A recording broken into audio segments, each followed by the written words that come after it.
welcome to the Toffee Blues, your source for all things Everton, and welcome to another player review segment, another player performance review, and next up we are shining the spotlight on Michael Keane's 2020 season.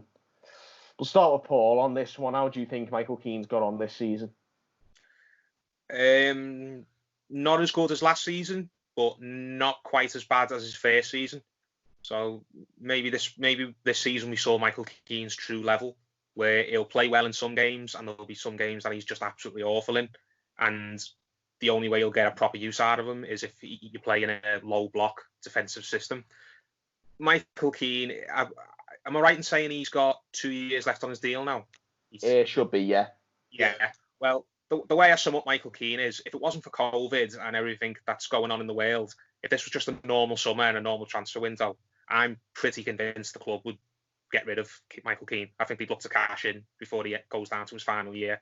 I just don't think he's shown enough last season or over his 3 years overall to warrant sticking around with the club if it's serious about doing anything in the future. I just think Everton was too big a step up for him. I don't think he's an awful player. I think if he went back to a Burnley, or he went to, I don't know, a Southampton, or a club that is traditionally, because I know Burnley managed to do better this season, a club that is traditionally a bottom half side and play under a pragmatic manager, he could probably do really well again. But Michael Keane this season and in his first season, we saw when you try to play positive football in an expansive system, I just don't think he's out of it. I don't think he cuts it now. So this season in particular, he had a few good games here and there, but I can think of more bad games than good games, and I can think of a lot of indifferent games. So yeah, Michael Keane, he did okay, but in my opinion, okay shouldn't be good enough to be hanging around at Everton long term. Certainly not as a first choice anyway. No. Terry, what about you, mate? What do you think about Michael Keane's 2019-20 season? Yeah, to be honest, mostly the same as Paul. He's been good in spells, not very good in spells. I think he's been more good than bad. It's just what everyone knows about Keane. I just come to learn about Keane that when he's playing in a game where you're going to do a lot more defending and you're going to sit a bit deeper, and you're playing the better teams, he excels and he looks like a really good defender. But then when he's got to be higher up the pitch and he's got to be involved in more one-on-ones and he's got to play the high line, he struggles. Yeah, he gets exposed. He's very slow, isn't he? Yeah, and it's like we've got to make a decision now because he's only got 2 years left on his deal. We don't want him to be going into next summer where he's got 1 year left on his deal. So the club needs to either sit down and make a commitment and go, well, we're going to play a low block enough to justify having him, because you're going to need 4 centre-backs. So we've only got 3 at the minute in Branthwaite, but I think Branthwaite's probably going to go on loan, let's be honest. He's done really well, but I think he'll progress a lot more out of the Premier League Everton spotlight. Good loan, another John Joe Kenny type loan when he plays all the time. We touched on this in another episode, but so we've got the Branthwaite episode, believe it or not. Yeah, even if that as well. Even if we do get another centre back, obviously right now we're interested in Gabriel. I still think there's room for Keane to stay and the decision to be made next summer, but they need to decide what they're doing on, not a decision on Keane next summer, but a decision on centre-backs. If they decide I want Keane to be one of the 4 centre-backs at the club, that's fine, and then they can look to sell Yerry Mina next summer because he's got longer on his deal. But they need to decide now, are you going with Keane or are you going with Mina? Yeah. Because if you're going with Mina, you need to get Keane sold now, this summer. And if you're going with Keane, you need to start putting the feelers up there for Mina, yeah. For Mina, it doesn't have to be sold straight away, but you need to have a deal lined up for next summer. I personally, just on a straight footballing level, prefer Yerry Mina to Michael Keane. I think Michael Keane's a good defender, but he's got a certain ceiling, and I don't want to have a player who can only play in certain types of matches, because we've got that already. We've got midfielders who can only play in certain formations. We've got strikers who can only play in a 2 and blah, blah. I don't want to restrict ourselves any further. I'd like to have a team as much as possible that's quite flexible. Versatile, yeah. So with Keane, I think we should be looking to sell him. His stock will be higher than it would have been because he had a good, Post-lockdown, he was very good. Good project restart. He would be attractive. The only problem is the money he'd attract for him and who's going to buy him, because I think he was linked with Tottenham before the lockdown. Now, Tottenham obviously got a lot of financial problems now, so that's probably gone out the window. I think Paul looked very perplexed by that one there. Well, it wasn't everywhere, but he was getting. But you've got to remember, Jose Mourinho, he likes to play a low block, and he's likes just left defensive football. Yeah, he's just left Vertonghen go, so it might not have been true, but it's not, completely out of the realms of possibility.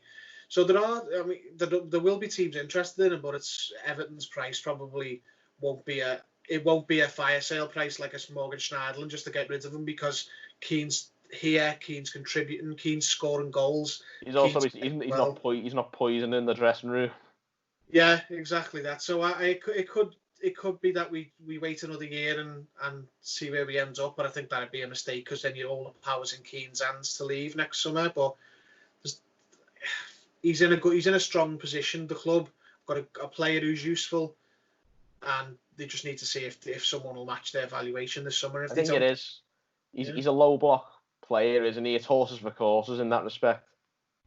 Yeah, and if you're going to be that type of team, then great, he's your man. But I think Everton will only play the low block at certain times against certain clubs, and I don't think we'll do enough to justify having Michael Keane around, because we will have others coming through, and I just think if it's a straight up choice between him and Yerry Mina, Keane's come back into my favour since lockdown a lot more than he was when he went into it, but he's still behind Mina for me in terms of ability.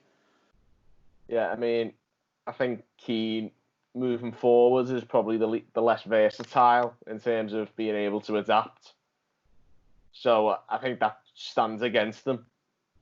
He's also got a good injury record as well, whereas Mina hasn't. Yeah, Mina's injury record is appalling. Yeah, that'll be weighed into it.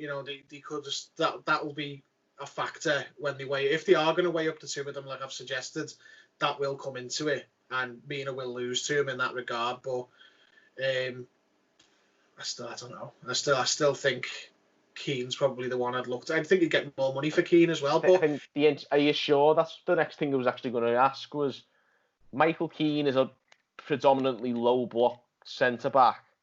The sides that play the low block are generally less well off sides with less funds to spend. Is it less likely that we could get a decent fee for Yerry Mina is one of those more fashionable. I think he's more fashionable, and one of the more fashionable clubs with a bit more money in their wallet might be able to pay a bit more for him. Yeah, it's a good point. I think you'd probably get a different market of clubs for Mina than you would Keane. You wouldn't get Valencia or someone like that after Michael Keane. I think Valencia is the name that's been thrown around for Yerry Mina, hasn't it? Yeah, that's probably where I've got that from. But you wouldn't see those type of clubs being linked with Michael Keane very often, because you just wouldn't. Whereas Yerry Mina, you would. So it might come down to that. If you've got a good offer for Mina, then you might just go, you know what, Keane it is. We'll offer him a new deal and let Lemina go. But if it was fantasy football, football manager or whatever, I'd be looking to move Keane out and make as much money from him as possible. I think that's what it boils down to be honest. Go ahead, Paul. I was just going to say, I think if Keane goes this summer or goes in January, because I wouldn't rule that out either, when he's got a year and a half left and he's maybe not in the first team by that point.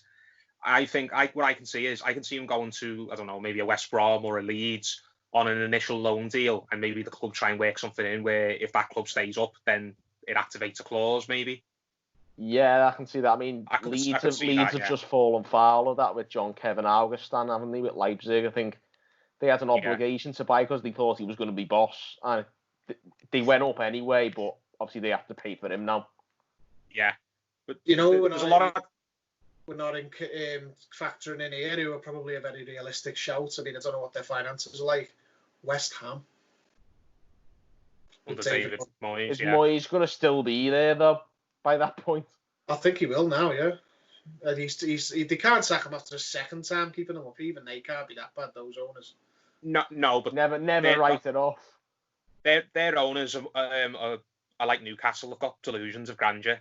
No. They'll keep him for now, but as soon as they hit a bad run, they'll sack him and get in some manager who's wears a suit nicer than Moyes does. They did it last time with Pellegrini. They'll keep him for. He's guaranteed himself another 3 or 4 months in the job, but as soon as they hit a bad run, mate, Moyes is gone. If they were in love with Moyes, they wouldn't have got rid of him the first time. They only brought Moyes back because he's the only person who'd have had it after they sacked Pellegrini, because the Everton job didn't come through for him. So, yeah. I mean, never go back. And Moyes has actually managed West Ham in more separate spells than he's managed Everton. Which is an interesting point. But anyway, we'll leave it at that for Michael Keane. We'll give our votes out of 10. Terry, Keane out of 10. 6. 6. Paul?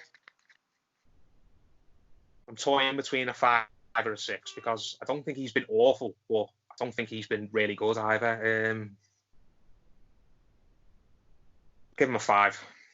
I'm going to give him a 6. I think I'd have given him a 4, well, a 5, or even worse, a 4 before lockdown, but I thought he's been excellent since the lockdown, so, you know, it gets him an extra point on the board. I'll give him a 6. Right, there you have it, guys. Michael Keane. Let us know your opinions on his performance this season. Give us what you'd score him out of 10. You know, just let us know. Get a bigger sample size, maybe, let's say. Give us a like as well and subscribe to the Toffee Blues for more content. And until next time, thank you for watching. We'll see you later.